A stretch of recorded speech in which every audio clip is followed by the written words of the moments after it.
चाहते हैं क्या हो रहा है। वे पूछते हैं जनता जनार्दन से कि 400 पार कैसे, तो जनता जनार्दन कहती है कि जो राम को लाए हैं, जो राम को लाए हैं, जो राम को लाए हैं, हम उनको लाएंगे। और यूपी में तो नारा गूंजता है। मैं दक्षिण भारत में भी गया था, पूर्वी भारत में भी गया था, और आज मुझे महाराष्ट्र में भी सुनने को मिला है कि राम भक्ति ही राज करेगा दिल्ली के।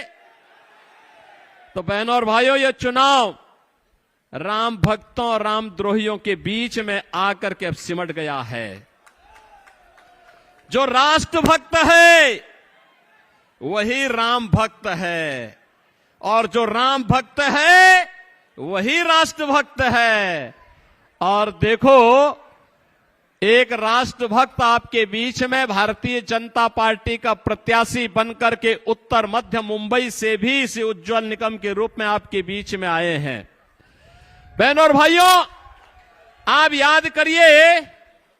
याद करिए मुंबई के उस खतरनाक हमले को, जिस हमले ने यहां पर सैकड़ों लोगों का तात किया था, जिसने हेमंत करकरे को शहीद किया था, जिसने हमारे इस मुंबई एटीएस के उन बहादुर अधिकारियों को, जिन्होंने बलिदान किया था, आज कांग्रेस बेशर्मी के साथ उन बहादुर अधिकारियों की शहादत पर, उनके बलिदान पर प्रश्न खड़ा करके कसाब जैसे कसाई को महिमामंडित करने का कार्य कर रही है, और उसको फांसी के फंदे तक पहुंचाने का काम किया था श्री उज्जवल निकम ने।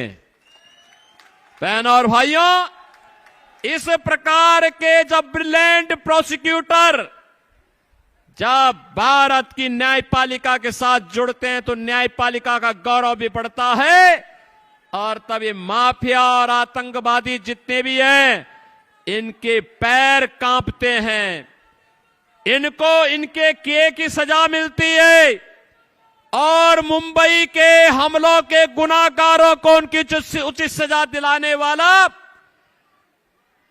भारत माता के सपूतों को न्याय दिलाने वाला, मुंबई के साथ न्याय करने वाला, अपनी जान को जोखिम में डाल करके उन अपराधी और उन माफियाओं के खिलाफ, उन देशद्रोहियों के खिलाफ जिस मजबूती के साथ उज्जवल निकम ने उस समय इस लड़ाई को लड़ा था, आज वो हम सबके सामने है।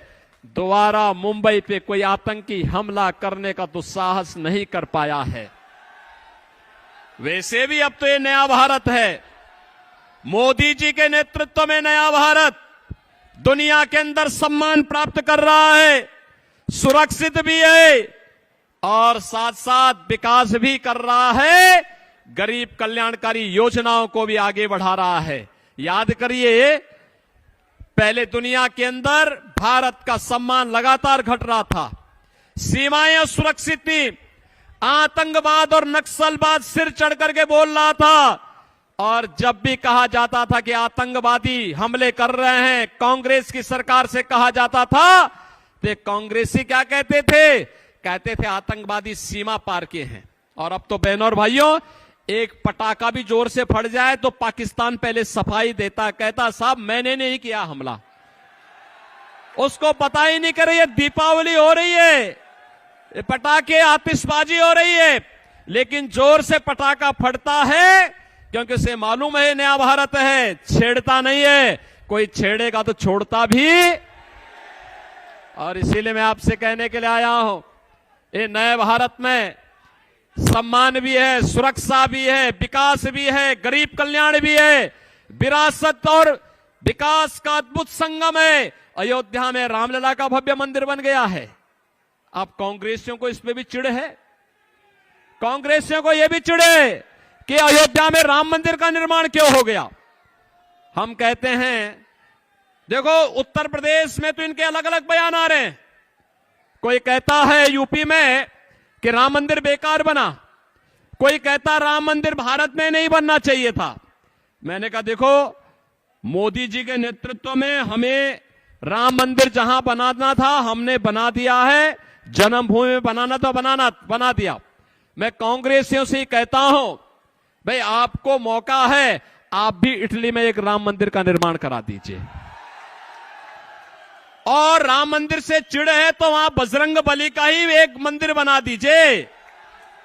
लेकिन बहनों और भाइयों, भगवान इनको सद्बुद्धि नहीं देंगे।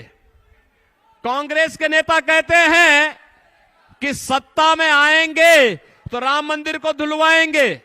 अरे रामलला ने वहां लायक तुम्हें छोड़ा ही नहीं कि तुम सत्ता में आ पाओगे, क्योंकि तुम तो राम के अस्तित्व पर प्रश्न खड़ा करने वाले हो, भारत के अस्तित्व पर प्रश्न खड़ा करने वाले हो, इसलिए तुम्हें मौका नहीं मिलने वाला है।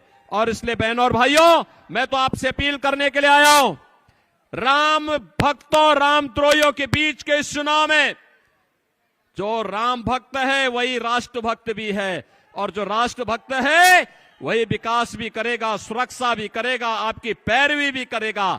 और उज्जवल निकम तो बहनों और भाइयों, आपके विकास की पैरवी वैसे ही करेंगे। 100% गारंटी, मोदी की गारंटी को जमीनी धरातल